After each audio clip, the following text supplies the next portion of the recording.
திருச்சிற்றம்பலம். அருட்பெரும் ஜோதி அருட்பெரும் ஜோதி தனிப்பெருங் கருணை அருட்பெரும் ஜோதி.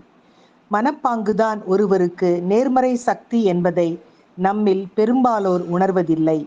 ஒவ்வொரு முறையும் மனத்தை ஒருமுகப்படுத்தி சிந்திக்கும் பொழுது நாம் எதையோ உருவாக்குகிறோம் அல்லது படைக்கின்றோம். அழகை நோக்கி தியானித்தால் அழகையே உருவாக்குவோம். அதேபோல் வயோதிகத்தை பற்றியே நினைத்து கொண்டிருந்தால் வயதானவர்களாகத்தான் ஆவோம். அந்த விளைவுகளையே நாம் வாழ்வில் எதிர்நோக்குவோம். இளமைக்கு புறம்பான எந்த உணர்வும் வயோதிகத்தின் பக்கமே உங்களை தள்ளி கொண்டு போகும். உடலின் ஒவ்வொரு செல்லும் உங்கள் எண்ணத்தையே பிரதிபலிக்கின்றன.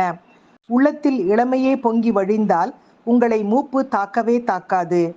உள்ளத்தில் உயிர் துடிப்பே மேலிட்டால், எழுச்சி இருந்தால், மாறாத புதுமையை வேண்டினால், உடலின் ஒவ்வொரு செல்லும் உங்களுடைய இந்த உணர்வுகளை பிரதிபலிக்கும். அதற்கு பிறகு காயக்கல்பம் சாப்பிட்டார் போல் நீங்கள் மூப்பே அடைய மாட்டீர்கள்.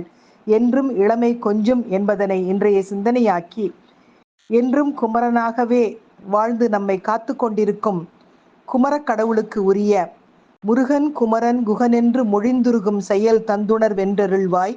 பொறுபும் கவரும் புவியும் பரவும் குருபும் கவ எண்குண பஞ்சரனே என்ற அருணகிரிநாத பெருமானின் கந்தர அனுபூதி பாடலையும் முன்வைத்து மகிழ்வோடு காலை வணக்கம் சொல்வது அழகம்மை சுவாமிநாதன்.